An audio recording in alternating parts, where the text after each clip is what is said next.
Welcome to ID Podcast. What's going on, guys? Chase and Sarah here. Hello. I just realized we don't say our names. We do sometimes, ever. but not often enough. I feel like that's the first time I've said my name in Probably been a while. dozens of episodes. Well, if this is the first time you've listened to us, welcome. Thank you for joining us. And if this is your 50th episode or 100th?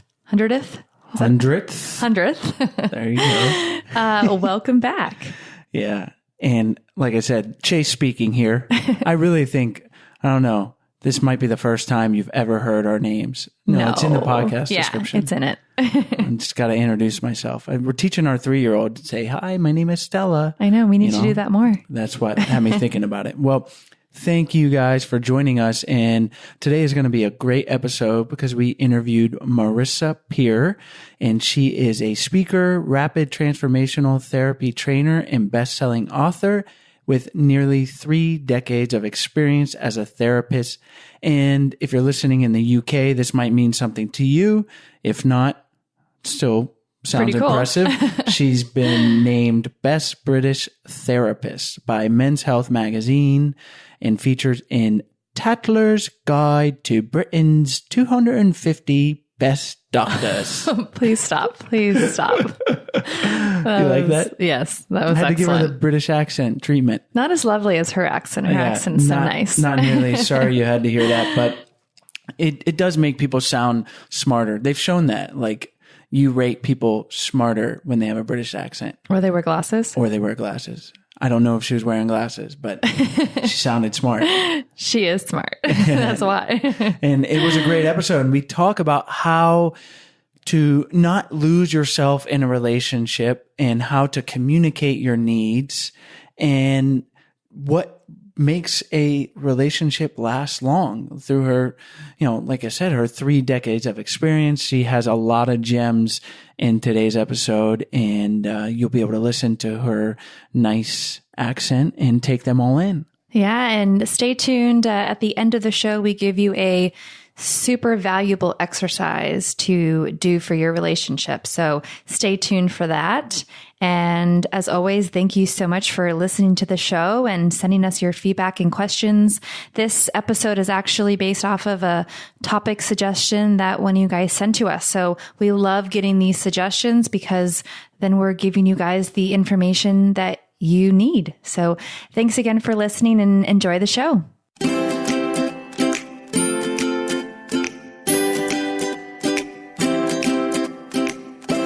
Hi, Marisa. Thanks so much for joining us on the show today. You're welcome. I'm very excited to be here. Marisa, we've given our listeners a little overview. Why don't you take a minute and tell us why you enjoy helping people improve their relationships? Well, we all want to find love. And I meet so many people who've been scarred by love. They got dumped, they got hurt, and they've decided that they'd rather be on their own again. Or I meet people who just want love so badly that they end up with the wrong person. And I did that for years, and now I've got such a beautiful marriage. My husband makes my life in every possible way amazing. And I just sort of it's a bit like when you have a baby. You think, I wish everyone could have a baby for sort of people who can't. And having such a lovely marriage myself, I just know that it's possible for anyone. And I also see that people who want to find love, they try to change the wrong thing, their hair, their weight, their shape, their size, their clothing. And all you have to change is how you feel about you. So it's such an easy message to pass on. And I just want everyone to know that. It's funny how the person you were describing might be like a single person trying to change themselves. And how when we're in a relationship, we tend to blame our partner for a lot of the problems instead of looking at ourselves and maybe not changing our physical appearance, but or who we are necessarily, but just looking introspectively and like, hey, why am I triggered? And so much we found on this podcast through our interviews and then through my personal experiences, so much of the issues you can find in a relationship have to do with things that are within our own personal control.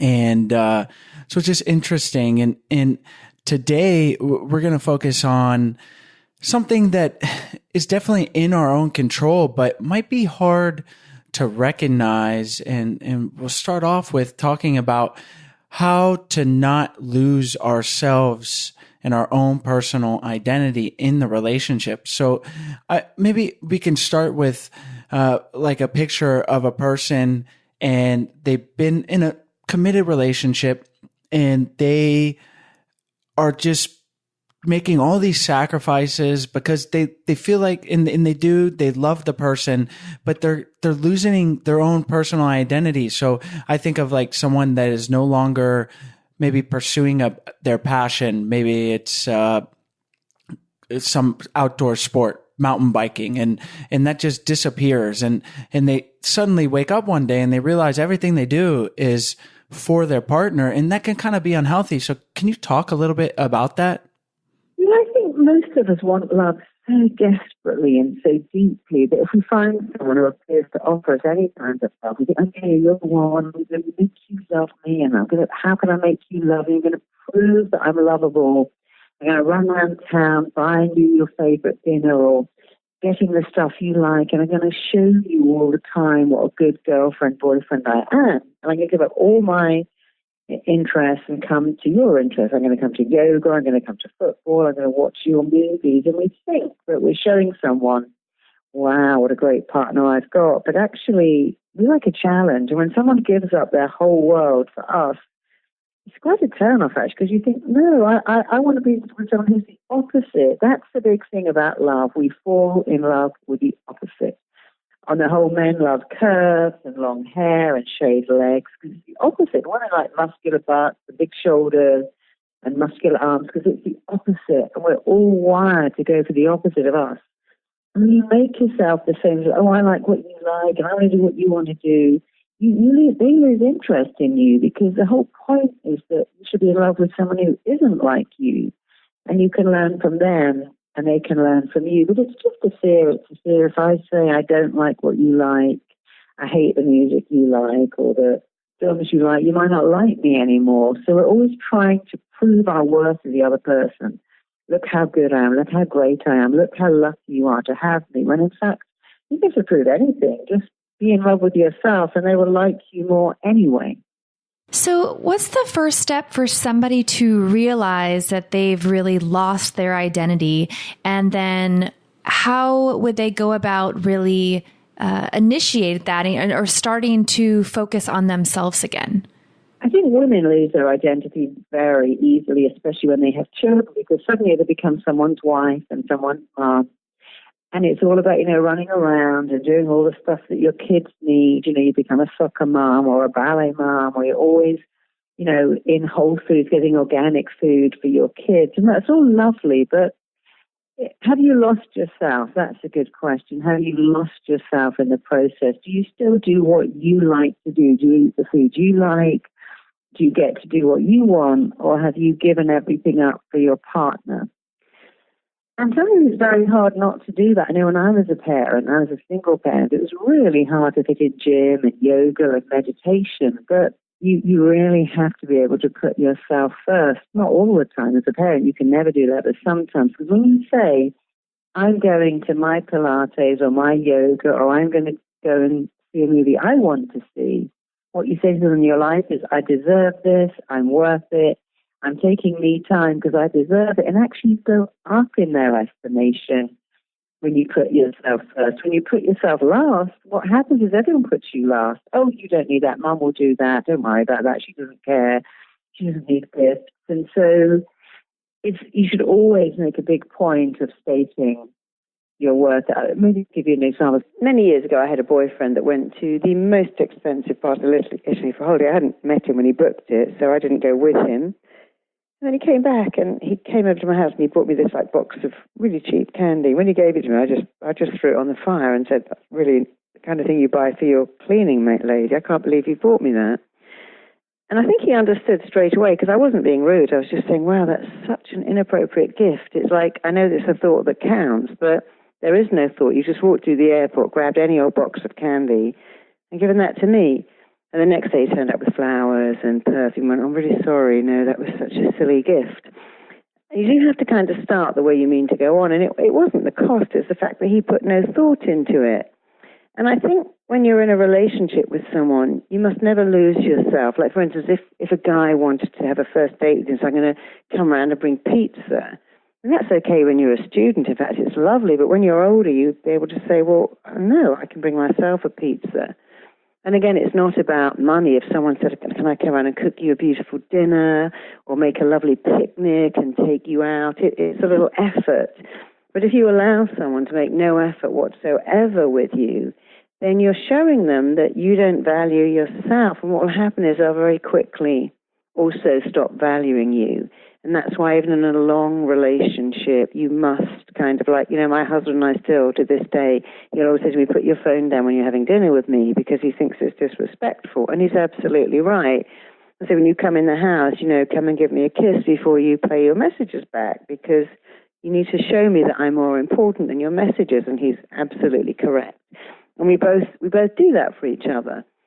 And you must never lose yourself and put someone above you. But I think we get so desperate for love that we keep saying, let me show you how good I am and how tolerant I am. But actually what you're showing the person is that I'm less important than you. And that's not a good idea to do that ever. So I'm feeling this theme of, and it's kind of a cliche, but, I'll do anything for you. And when you're in love, and especially early in the honeymoon stage, it probably feels very natural, and it's okay to have that to an extent, because I think that's part of being in love and just feeling all the endorphins. But it's important to not let those take over. And like you're kind of saying, like, you don't have to draw like a hard line and be like, always, you better give me to use your example, a nice present. But it's not about that. It's about making sure, like you said, that your partner knows that you value yourself, and not even in a negative way. Like, if you set the bar super low and that's just what's good to you, then that's fine. Like, if you're perfectly fine with not having, people receive love different ways, but whatever your love language is, if you really like it when your partner gives words of affirmation, and it's early in the relationship and they're just never doing that, well, it is okay to speak up for yourself and say, and that's all about communicating. And we talk about these things a lot on the show. And if the earlier you establish that, I guess what I'm saying is, the longer, the easier it's going to be in the long run. And you don't have to be like on the first date, hey, you better buy me nice things, because I feel love when I get gifts. But I think the more introspective we are to understand ourselves and how we receive love, and the better we can communicate that to our partner, the earlier in the relationship, the better off you're going to be. Yeah, and of course, it's not about gifts, it's about actions. Like my husband, when we've been married a while, would just get up and go to bed. And I said to him, darling, when you go to bed, I really like you to lock all the doors and check everything, because then I feel loved and protected. And when I have to do it myself and then come up to bed and you're asleep and you haven't even shut the blinds, I feel like you're just not looking after me. And he loved that, because he's like, I have to protect my wife. So now every night he will check all the doors and windows and lock them before he goes to bed, because we don't always go to bed at the same time.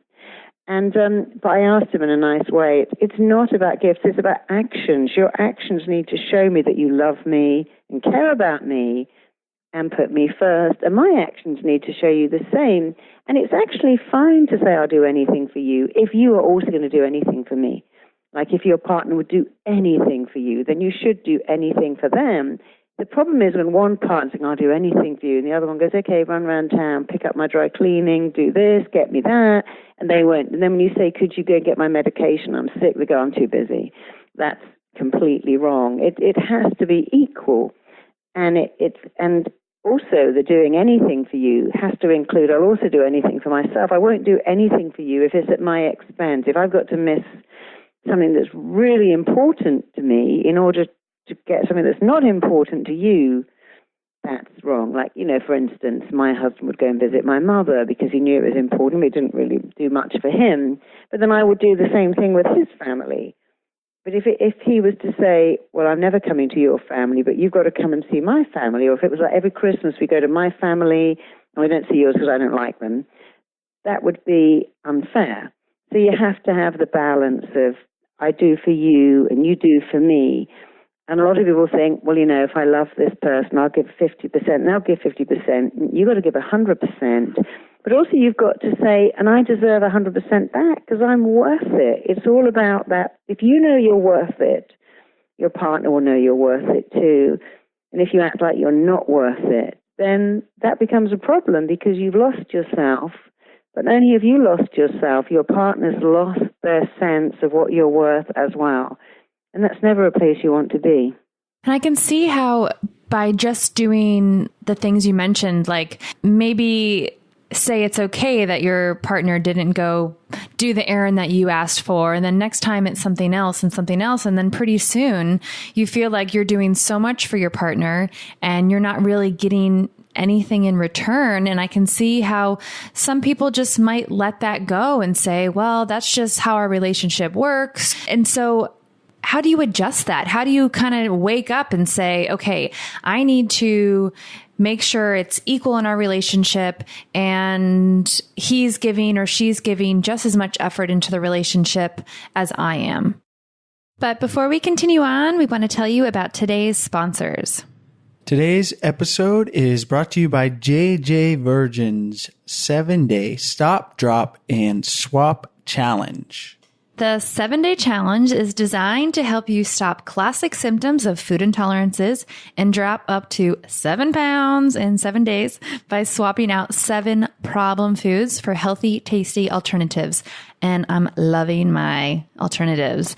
But if you forgot what those 7 problem foods are, they're gluten, soy, dairy, eggs, peanuts, corn, and sweeteners.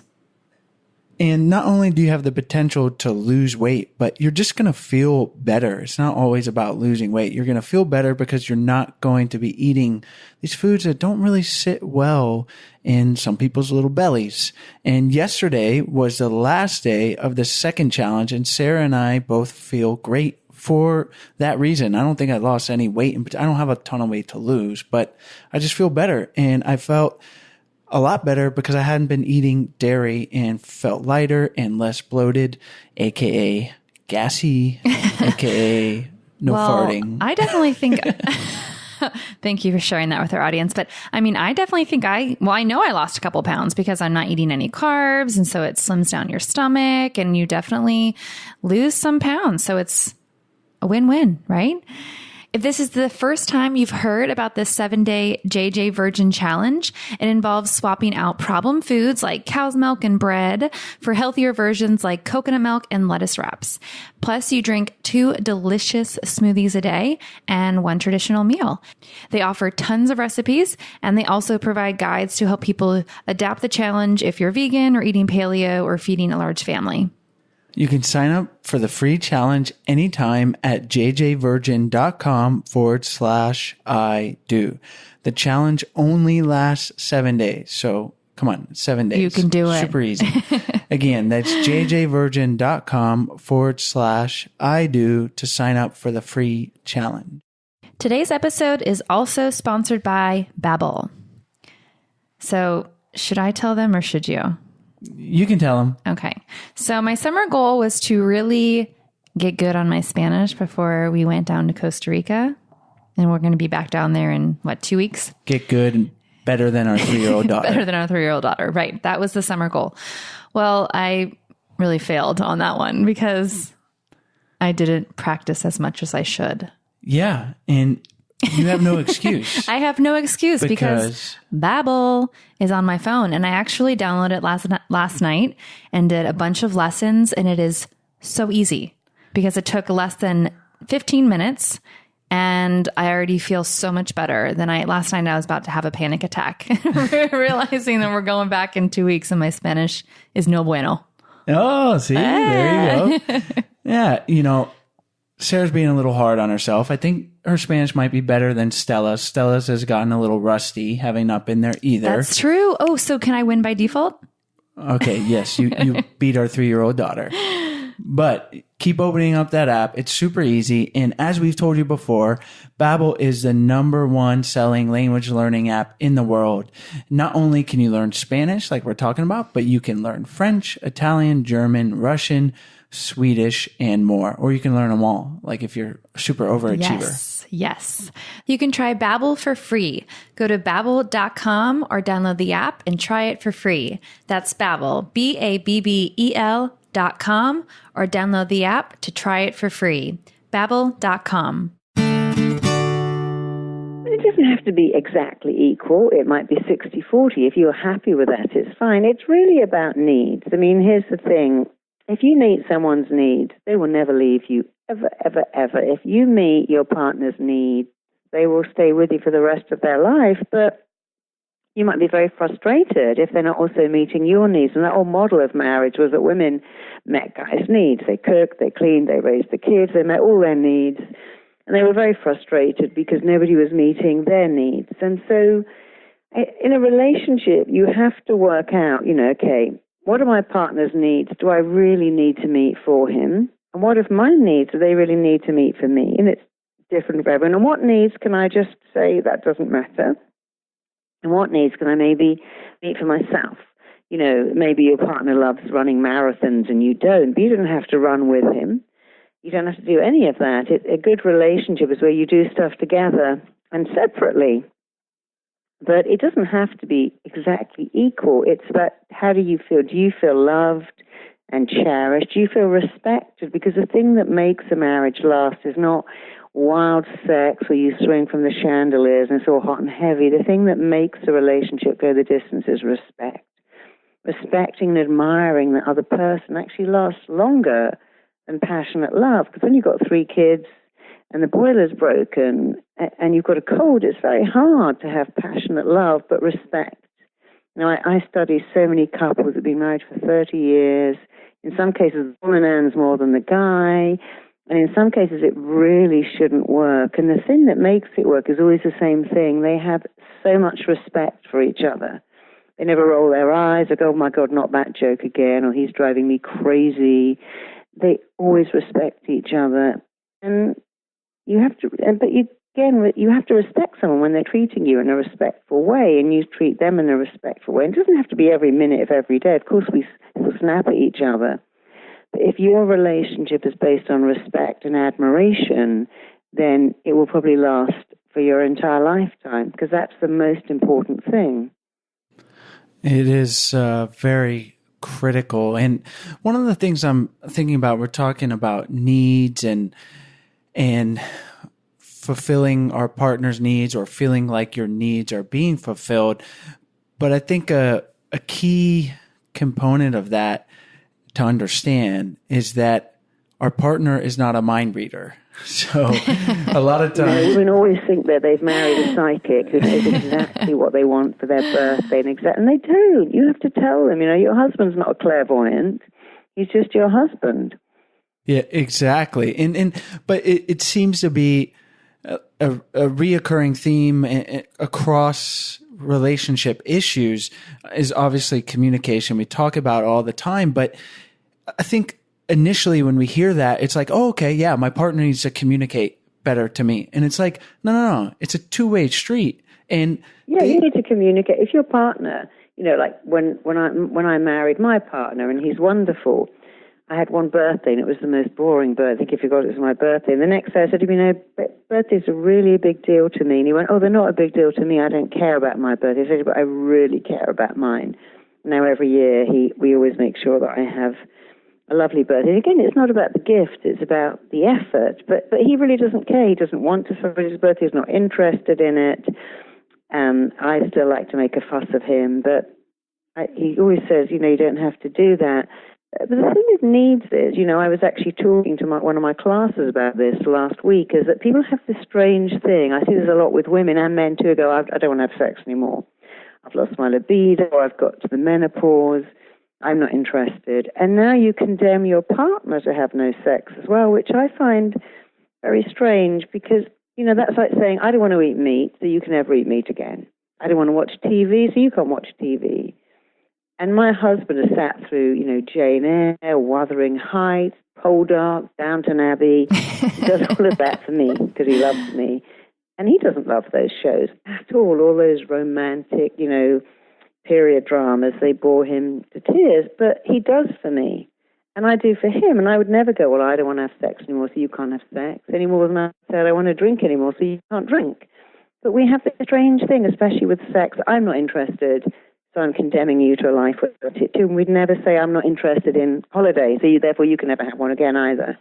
And we sort of have lost that ability to see that, you know, in a relationship you must give and take. And that does include doing things you don't want to do, in the same way that, you know, when I'm a mum, I don't want to stand on the touchstone in the freezing cold while my kid plays football. But if I love them enough, I'd do that for them, not for me. Your example of the birthday gift is seemingly so simple, but it's this constant theme in relationship dynamics of something that's important to you. Your partner is not trying to be malicious or mean. Birthdays just weren't a big deal when they grew up, and you can replace birthdays with, you know, going to visit family or going to church, or you name it. And the partner does not have malicious intent, but it's just not a natural thing for them to give the birthday gift. And then you might get upset, but you clearly communicated, hey, you know, birthdays are important to me. And it's just, I can't stress how simple that seems, but it's not easy to do, because a lot of times we're not raised to understand what our needs are, and then more importantly, to communicate it. So I just really stress to our listeners, and I know that's something Sarah and I try to do, that you don't want to be nitpicky, but if something's important to you, don't expect your partner to just pick that up and automatically know. Like, communicate in a clear and kind way, not in a blaming or malicious way. Hey, you know, or when they do something that you do like, say your husband gave you the birthday gift and you didn't have to ask him, and then you would say, hey, I really love when you do that. It makes me feel so loved. And it reinforces that that's a good, positive thing for the relationship. Yeah, and in the same way, you know, if I'm talking to my husband and he's on his phone or looking at a text, I just say, I'll wait till you finished what you're doing. So that's my way of saying, if I'm speaking to you, can you look at me and can you hear what I'm saying? But I wouldn't say it in a nasty way. Oh, look, when I'm speaking, you're not even listening to me. I just say, oh, I'll just wait till you finished what you're doing. And he does the same thing. If he's talking to me, I go, well, I'll wait till you put the paper down, or I'll wait till you can give me your full attention. You're kind of saying what you want in a much nicer way. But as you said about being psychic, people can't give you what you want unless you tell them what you want. And it's the very same thing in the bedroom. If you don't go, look, I love that, but really that doesn't do anything for me at all, then they're not going to know, because often we meet someone who's been with someone else who loved something that doesn't really work for us. And the best relationships are ones where you can communicate, I love this, don't love that, that makes me happy, that doesn't. Not just about sex, but of course about everything. I mean, if you have great communication skills, you'll have a better marriage. And, you know, interesting enough, the marriages that last the longer, there are two types. One are Jewish marriages. Statistically, they last a long time. And that's partly because Jewish couples go meet the rabbi beforehand and they learn what makes a marriage work. And they always say in Jewish marriages, they're always taught them, you must, you know, worship your wife and treat her like she's very special. The second marriages that really last, amazingly, are men who marry their secretaries. And my father married his secretary. It wasn't my mother, it was his second marriage. And that lasted because she always admired him. And she always saw him the way she saw him as her boss. Not that he was a boss by any means, but it was that absolute admiration. She thought he was the most wonderful person in the whole world. And he felt the same about her. And so, again, it comes back to respect and admire them. And for a marriage to be amazing, or a relationship to be married, you must have best friend chemistry and you must have sexual chemistry. And the best friend chemistry means that, you know, even when things are tough, you know, I'm your best friend. I'm going to put you first. I'll do anything for you. And such a lovely thing when you have that kind of person that's always got your back. I mean, when my husband says things, I've got that, darling. Leave the builders to me. That to me is like, oh my God, that's like amazing. That's foreplay to me when he says, leave that with me. You never have to speak to a plumber or a builder ever in your life because I'll deal with it. And I love that because I know he's looking out for me. But then he can't stand packing his luggage. He hates that. So I do. I don't love it, but it makes him so happy. I pack, I unpack, I organize stuff. He can't bear returning stuff to shop, so I do that too. Because we have that lovely give and take. We each do for the other what we know makes them really happy and that they really don't want to do themselves. We talked about this earlier, but you mentioned that it doesn't have to be equal. And I think that's important, because if you're sitting there feeling like, oh, I did something nice for you and you never do anything, continue to do nice things. And if that's a partner that you're going to be with and you've also communicated, which is the key, then they're going to come around if that's the right person for you. But if they're not willing to grow, then you have an issue. But it doesn't need to be like a tit for tat, like, hey, I did this for you. And that's actually really unhealthy. And like you said, it could be 60-40, it could be 70-30, it could be 80-20. If you're happy with that 20 and you really are respected and you just are really easygoing person and don't have a lot of needs, then that's beautiful. As long as it's a healthy relationship and there's respect, but to avoid that tit for tat and it's always, we talk about it a lot, that if you want to see change, be the change. So communicate to your partner, but then try to meet their needs, because that's likely going to make them want to meet your needs more. Yeah, and don't keep score, because keeping score is like, oh, I'm not doing this because to make you happy. I'm doing this to show you what I do for you so that you feel obligated to do it for me. Like you wouldn't go, look, I put a lovely little note in your suitcase when you went away, or I put a little note in your handbag. Where's my note? You don't do it for that reason. It's like you wouldn't give someone a gift, so they give you a gift back, and you wouldn't go, well, I spent more on your gift than my gift. Well, I hope you wouldn't do that.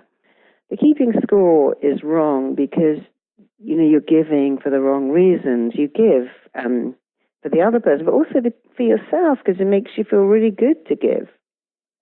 But don't give if you're getting nothing back. Then you'll be. You see, it's the balance of, you can be a complete martyr at one end of the scale. You can be utterly selfish, and they're both wrong. In the middle is the right thing, and it's called honoring yourself. So you're not a martyr, and you're not selfish. You're not selfish, and you're not selfless. You honor yourself. But you also do things for the people that you love because it makes you feel wonderful. What would the conversation look like for somebody who wants to bring up this issue in their relationship? They feel like they're not being as respected as they could. What were the type of words or phrases or things that they could say to their partner so that their partner doesn't go on the defense? Whenever you attack someone or go, you make me feel, or you don't do, they will come back with, well, you make me feel. So the first thing to do is to say, I want to take responsibility for what's happened here.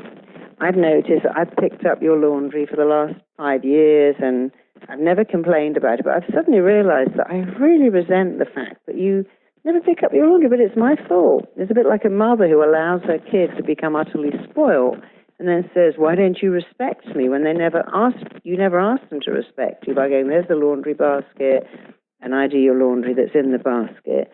So the first thing is to say to your partner, look, I want to own my part in this, and I'm responsible. I've never told you how I feel. Because the saddest thing will go, I'm leaving you, at 5 years of you never stacking the dishwasher, I'm off. And they go, but why didn't you tell me? I would have done that. I had no idea you even minded. So be very nice, because when you go into blaming, you make me, you did that, you never forgot on my birthday, you're horrible to my mother-in-law, you're attacking someone. When you can say, I've played a part in this, I haven't been honest, I haven't expressed myself, it's caused me unhappiness, I need to own that now. And I need to tell you very honestly, this is how I feel. It's not entirely your fault, it's really my fault. And I don't want to blame you, I just want to move on. I want to draw a line and start over. And I want to talk about some of my needs, and I want to work out, can you meet some of my needs? And if you can, then please, when I finish, tell me your needs, and I'd be delighted to work out which one I can meet. So let's do a list of needs, and then let's work out which needs you can meet, which needs I can meet, which needs are not that important, or we can just let it go. Like I say, I have a for my teenage daughter to tidy her room, but I've learned actually just shut the door, don't go in there, because it's a complete waste of energy trying to get teenagers to tidy up, because they don't even see the mess. But if you can start like that, and also there's something called the sandwich technique. If you imagine the two slices of bread and the filling, so you say to your partner, I love you, I appreciate you, I adore you, I'm so glad I'm married to you, but I have an issue with the fact that you never lock the door when you come in. You bring the car home with no gas, and I try to take the kids to school, and we run out of gas. It's very stressful. Whatever your problem is, you that's the filling. This is the thing I can't take anymore. And then you finish with the compliment again. But I love you enough to work this out together. So present it in a very nice way. Compliment, hit them with a thing that's upsetting you. Compliment again. I want to work this out. I don't want to hold on to this resentment. I love you. And the resentment I feel is getting in the way of me loving you. And I don't want anything to get in the way of me loving you. And I'd rather tell you now and have it out there, even though it's going to cause some friction, than hold on to it, because I don't want anything to stop me loving you. Most guys go, oh, I love that. My wife loves me so much. And women too, if you go, look, darling, I love you, really love you, but I'm finding I'm also starting to resent you because, you're doing this, or you're doing that, and I don't like it, but I like you. People can always listen to anything if you couch it in the right way. Praise, hit them with it, praise. Or if you say, this hurts my feelings, never say, you make me angry, you upset me, you annoy me, you drive me crazy. You say, it hurts my feelings when you don't call to say you're going to be late, or it hurts my feelings when you go out with your friends but don't suggest I'd like to come, or, it hurts my feelings that you don't say, oh, you've been dealing with that all day, let me take the load off, or you don't want to listen to my problems, that hurts, or you pick up the remote control and flick through stuff and then watch them without going, is this interesting to you? Do you like it? No, I hate it. But I really hate it. You haven't even asked me if I want to watch a program on World War II. And no, I don't. But you can do it very nicely. And nicely is always the key. Yes. And the tone is important, but it's amazing how simply replacing you with I and using I statements can make a conversation so much more productive. Yeah, say we instead of you. We've been together, we got married because we love each other, and we've kind of drifted apart, and we've forgotten what this is all about, rather than you. You are so selfish, and you're so lazy. And, one of my clients told me a beautiful story that she was leaving her husband. She'd had enough. He just wasn't there for her, and she was packing to go. And she was on the radio. They have sounds of the 60s or sounds of the 70s. Happened to be sounds of the 80s, and they were playing all the songs that they dated to, and they started to play some of the songs at her wedding. So it was so weird. I got all my clothes out of the case, put them back in the cupboard, because those songs reminded me of why I fell in love with my husband. And that's such an important message, because often when you go to marriage guidance counselors, they ask, what do you hate about your partner? What do they annoy you? And you go, oh, I can't stand this and this and this. And it's totally the wrong question. The question should be, what do you love about your partner?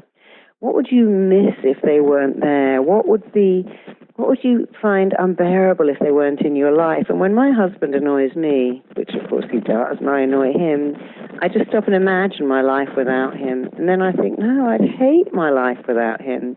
And so I suck it up, because he gives me so much. And while he does have his little things that annoy me, every time I think of my life without him, it's not a life that's better. It's significantly worse than my life with him. And we should all stop and do that. There's no point in complaining your partner's got bad breath when someone else goes, God, I'd just love to have a partner. And people do, they go, oh, God, my husband is so annoying. And they go, oh, I'd love to have it. It's like they're saying my kid is keeping me up all night, to someone else who would just love to have a kid that kept them up all night. And it's good to remember that your problem with your partner is someone else's fantasy dream come true. They would love to have a partner to argue with and to keep them up at night, and who doesn't, rinse out the bath. So we always have to think how lucky we are to have someone that loves us, and if you look for what's good, not what's bad, of course, that's one of the rules of the mind. Whatever you focus on, you get more of. So focus on all the good stuff, and you'll get more of that. And when you focus on the bad stuff, guess what? You get a lot more of that.